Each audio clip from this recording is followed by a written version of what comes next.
सबसे पूजा तोहार हो गौरी महारानी।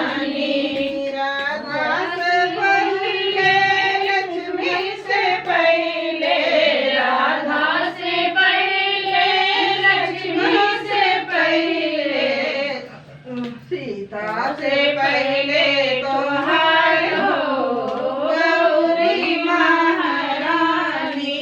सीता से पहले तोहार हो लक्ष्मी महारानी।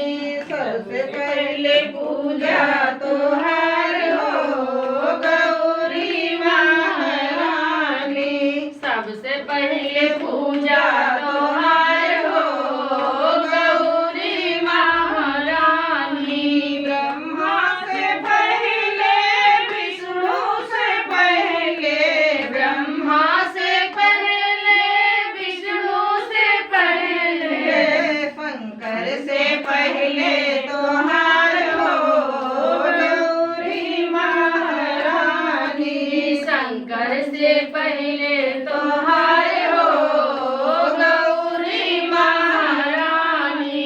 सबसे पहले पूजा तोहार हो गौरी महारानी। सबसे पहले पूजा तोहार हो गौरी महारानी।